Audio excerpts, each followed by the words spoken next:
Assalamualaikum warahmatullahi wabarakatuh. Perkenalkan, nama saya Rahmatul Azizah. Saya dari kelas C semester 7 Sekolah Tinggi Ilmu Tarbiyah Al-Fatah Siman Cikarang Lamongan. Dalam video ini saya akan memenuhi tugas UAS semester 7 tahun ajaran 2021-2022. Mata kuliah pemikiran pendidikan Islam ini diampu oleh beliau Neng Robiatul Adawiyah yang familiar Neng Robi. Jadi sebelum presentasi ini saya mulai, saya ingin berterima kasih sangat kepada beliau Neng Robi karena saya telah diberi kesempatan untuk mengetahui secara singkat maupun detail tentang pemikiran pendidikan menurut Quraisy Shihab. Dan yang kedua, saya ingin berterima kasih karena apa?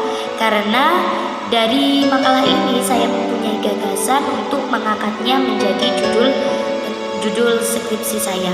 Dan alhamdulillah dari ketiga judul yang saya ajukan, judul inilah yang di-ACC oleh tim dan mendapatkan saran untuk dikomparasikan dengan tokoh lain. Dan saya mohon doanya untuk Neng Robi dan teman-teman, semoga saya dan kalian semua dipermudah dalam proses pengerjaan skripsi. Oke, langsung saja pada pembahasan. Tetapi sebelum pada pembahasan pokok, saya ingin menyinggung sedikit biografi beliau, Dr. Muhammad Quraisy Shihab, LCMA. Jadi makalah saya ini berjudul tentang pemikiran pendidikan Islam menurut Dr. Haji Muhammad Quraisy Shihab, LCMA.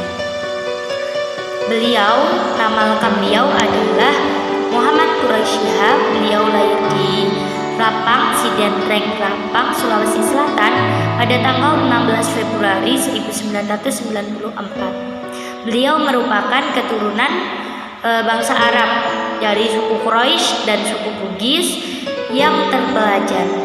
Jadi tidak heran jika beliau menjadi cendekiawan, menjadi mufasir, menjadi pendakwah yang sangat hebat di masa sekarang karena perjuangannya dalam menimba ilmu sangatlah luar biasa. Ayahnya bernama Haji Abdurrahman yang juga seorang ulama besar, juga seorang mufasir di daerahnya, di daerah Sulawesi Selatan. Jadi buah tidak jatuh jauh dari pohonnya lah ya. Dan beliau juga mengenyam pendidikan formal. Jadi beliau tidak hanya belajar ilmu agama atau gitu, enggak. Jadi beliau juga mengenyam pendidikan formal. Lumrahnya SD juga mengenyam. Jadi beliau mengenyam SD sampai kelas 2 SMP. SMP-nya enggak selesai. Akhirnya orang tuanya mengirim beliau ke salah satu pondok pesantren di Jawa Timur, yaitu di Malang, yaitu di pondok pesantren Darul Hadis Al-Fatihiyah.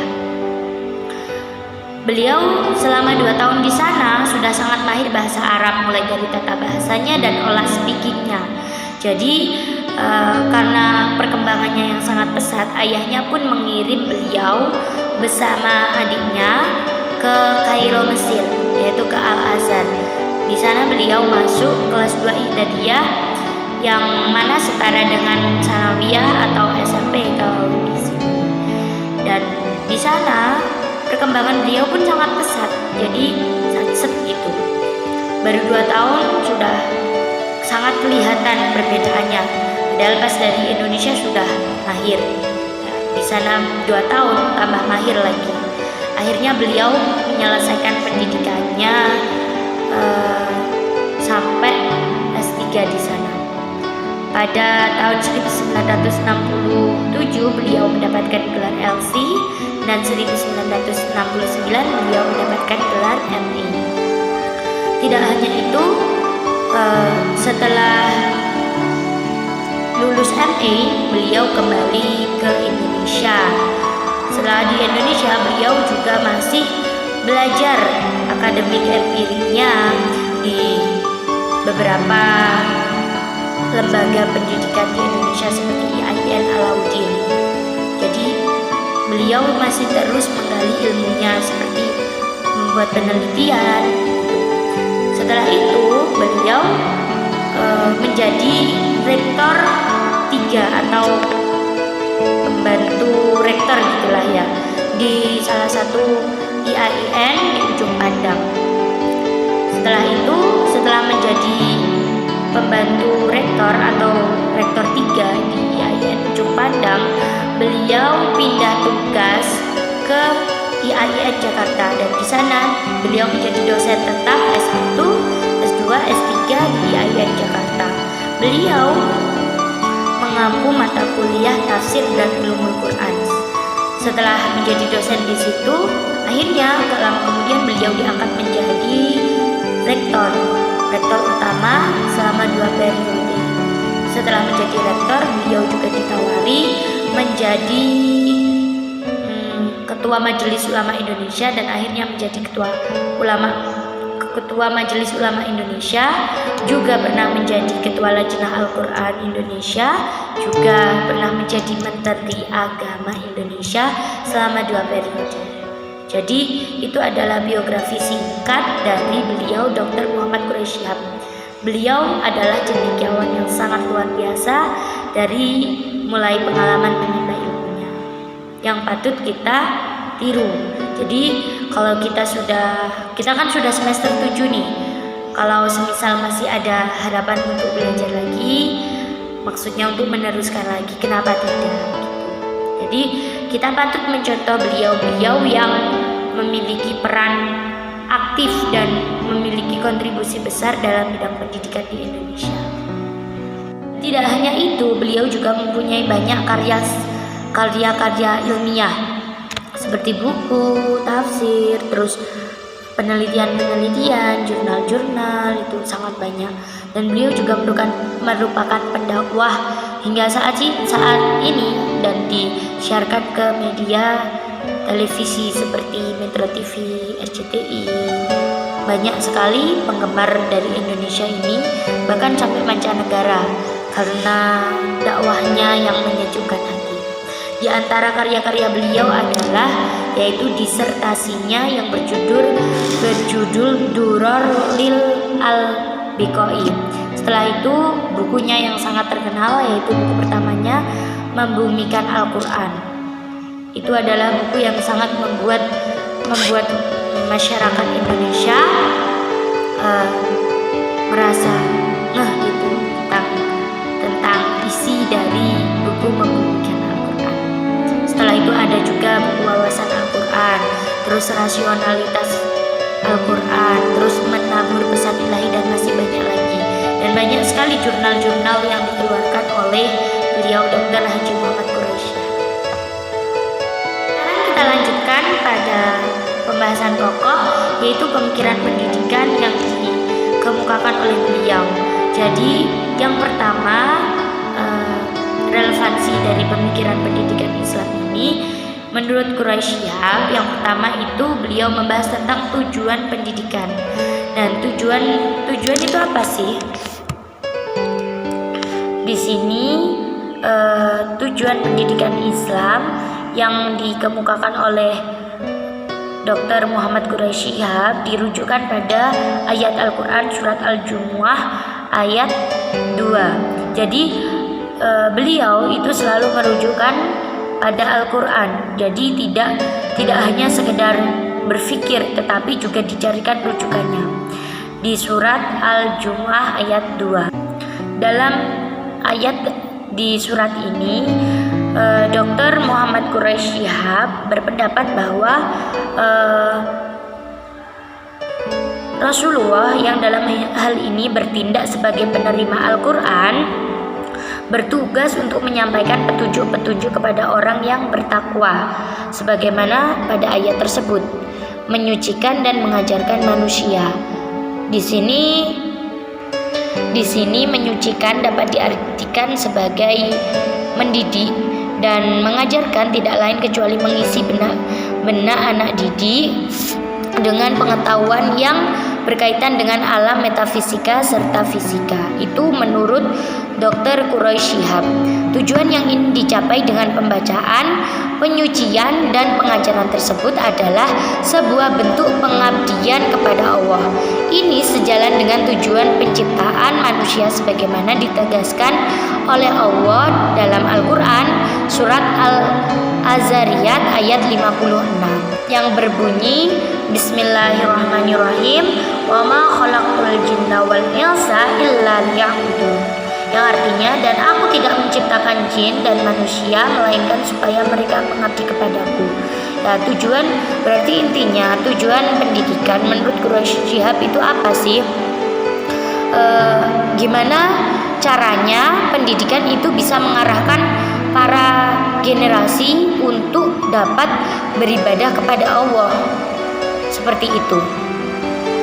Dan singkatnya, Quraish Shihab mengemukakan bahwa tujuan yang ingin dicapai dalam Al-Quran sendiri adalah membina manusia guna mampu menjalankan fungsinya sebagai hamba Allah dan khalifahnya. Maksudnya gimana fungsinya sebagai hamba Allah? Ya, fungsinya kita sebagai manusia itu ya disuruh beribadah kepada Allah, hanya mengabdi kepada Allah.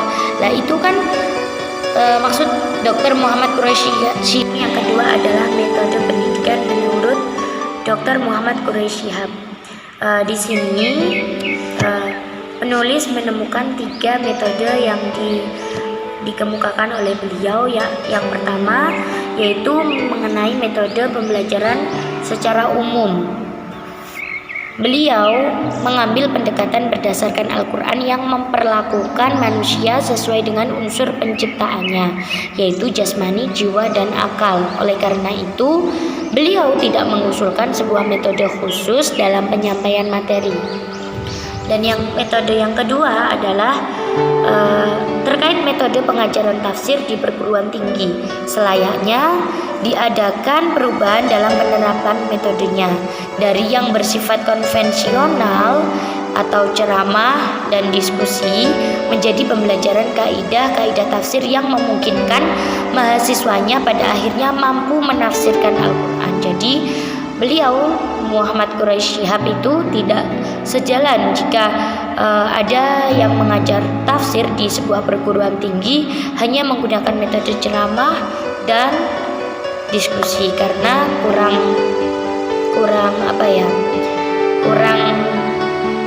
pas gitu, karena tingkatannya kan sudah mahasiswa. Mungkin bisa gimana bisanya mahasiswa itu mampu menafsirkan Al-Quran.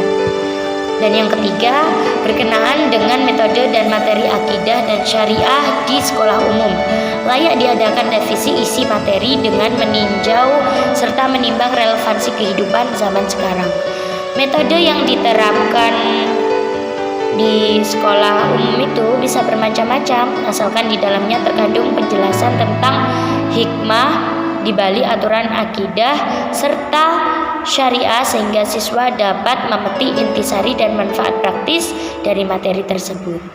Jadi kaitannya metode pendidikan atau metode pelajaran yang dikemukakan oleh beliau Dr. Quraish Shihab itu sebenarnya sudah sangat pas, karena beliau menekankan metode pembelajaran atau metode pendidikan yang pas terhadap peserta didik, yaitu selalu memperhatikan kondisi peserta didik yang kaitannya dengan akal, fisik maupun psikologis, karena setiap peserta didik kan beda-beda. Jadi gimana bisanya kita menyeimbangkan satu peserta didik yang satu dengan peserta didik yang lain. Itu menurut Quraish Shihab dalam tafsirannya yang bersumber dari Al-Quran. Lanjut, pemikiran pendidikan menurut Dr. Muhammad Quraish Shihab yaitu tentang seberapa lama sih kita menuntut ilmu, seberapa lama sih pendidikan itu berlaku gitu. Jadi masa berlangsungnya pendidikan adalah sepanjang hayat. Pendidikan di sini bukan hanya pendidikan yang bersifat formal, tetapi juga non formal dan informal. Ilmu yang begitu luas dan umur manusia yang terbatas mengharuskan manusia melakukan penimbangan ilmu seumur hidup. Supaya apa? Bisa optimal gitu loh. Supaya antara kemampuan dan fungsi kita di bumi itu optimal, seimbang gitu. Beliau menggunakan dalil-dalil dari surat Toha ayat 114 dan apa yang masyhur diduga sebagai hadis Nabi Muhammad SAW yang mana bunyinya, tuntutlah ilmu dari buayan hingga liang lahat. Dengan begitu tuntutan agama menjadi prioritas sebagai muslim untuk menuntut ilmu. Dan selanjutnya adalah konsep pendidikan menurut beliau Dr. Muhammad Quraisy Shihab. Jadi konsep pendidikan dalam Al-Quran ini mengarah dalam menolong peserta didik agar dapat melaksanakan fungsinya sebagai manusia yang mengabdi kepada Allah dan menjadi khalifahnya. Jadi konsepnya dan tujuannya itu hampir sama. Intinya pemikiran pendidikan menurut beliau Dr. Muhammad Quraisy Shihab, pendidikan itu fungsinya apa sih? Ya untuk supaya manusia itu bisa mencapai pada titik fungsinya, bisa menjalankan tupoksinya sebagai hamba Allah. Itu adalah konsep pendidikan dari Dr. Muhammad Quraisy Shihab. Deskripsi kependidikan yang diberikan oleh Al-Quran nampak lebih memposisikan dirinya sebagai pemandu dalam prinsip dan tidak memasuki kawasan yang lebih bersifat teknis. Mengenai bagaimana tujuan yang dirumuskan, materi disusun, guru-guru dilatih, evaluasi dilakukan, itu semua diserahkan pada kreativitas pendidik itu sendiri. Pemikiran pendidikan Dr. Muhammad Quraisy Shihab tentang konsep metode pendidikan Islam ini terdapat dalam Al-Quran dan berangkat dari kenyataan pendidikan di Indonesia ini, khususnya metode pendidikan saat ini yang lebih menitik beratkan pada peserta didik saja, misalnya dengan menggunakan metode hafalan. Kan tidak semua peserta didik bisa diukur dari hafalannya gitu. Jadi hampir dari semua metode pendidikan sepenuhnya bergantung pada peserta didik. Pendidik atau guru hanya menjadi fasilitator, stimulator, dan pembentuk perilaku peserta didik agar menjadi lebih baik. Jadi itu yang dapat saya sampaikan. Bila ada kurang dan salahnya mohon dimaafkan dan dibenarkan. Wabillahi taufik wal hidayah wa ridha wal inayah. Wassalamualaikum warahmatullahi wabarakatuh.